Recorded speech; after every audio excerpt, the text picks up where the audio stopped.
안녕하세요, 락규입니다. 오늘은 제가 지난번 낙찰받은 빌라에 대한 밀려있는 이 공과금에 대해서 잠깐 말씀을 드리려고 하는데요. 제가 이 공과금을 우연찮게 알게 됐습니다. 여기 내용을 보니까 한 50여만 원 정도가 이 상하수도 비용으로 남아 있었습니다. 그래서 이 비용에 대해서 자세하게 보니까 지난 3월에 약 50만 원 정도의 비용이 사용이 되어진 걸로 나와 있습니다. 보통 이 정도면 누수가 됐다라고 생각을 해도 되겠지만 고지서에 나와 있는 이 담당자와 제가 통화를 직접 했었거든요.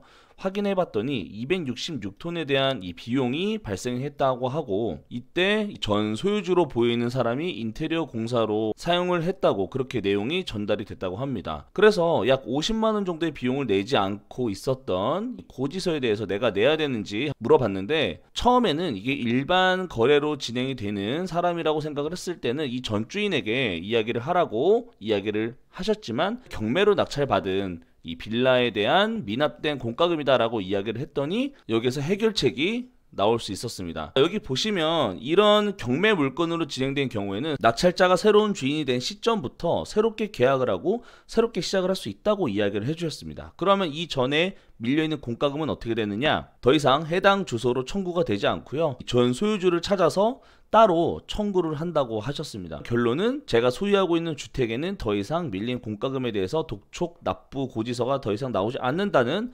안내를 받았습니다. 그래서 제가 이 부분에 대해서는 어떻게 안내를 받았냐, 낙찰 관련된 서류와 그리고 낙찰자 관련된 서류를 팩스로 전달만 하면 이 부분은 간단하게 해결이 된다는 안내를 받았고요.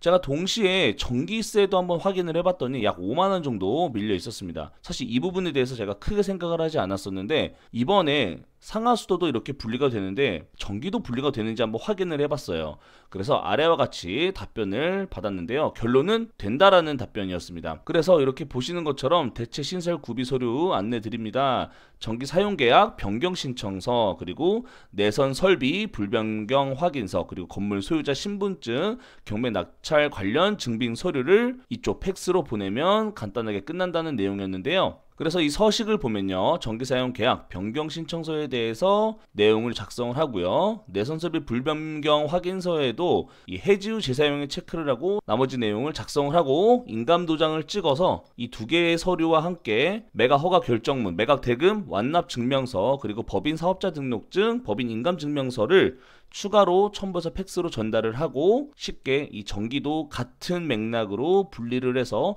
밀린 전기세를 내지 않아도 되는 그런 상황을 만들었습니다. 도시가스는 아니었지만 도시가스도 한번 제가 확인을 해봤는데 이와 같은 프로세스로 똑같이 분리가 가능하다고 하니까 이 미납된 공과금이 있는 경우에는 내지 않아도 된다라고 제가 여러분들께 말씀을 드릴 수가 있겠고요. 각 관련 지자체에 담당하고 있는 기관에 문의를 해서 분리를 하면서 떠안지 않아도 되는 그런 상황으로 잘 정리를 하면 되겠다라는 생각이 들었습니다. 그래서 이런 아파트 공용 부분만 냈던 이런 부분을 생각했으면 조금 더 쉽게 생각할 수 있었는데, 사실 이런 다세대 주택이나 단독주택에 대한 경우는 저도 처음 경험해보는 거였는데 이번에 아주 큰 걸 하나 배웠다고 생각이 들어서 여러분들께 간단하게 공유를 한번 드리게 되었습니다. 그러면 영상 봐주셔서 감사합니다.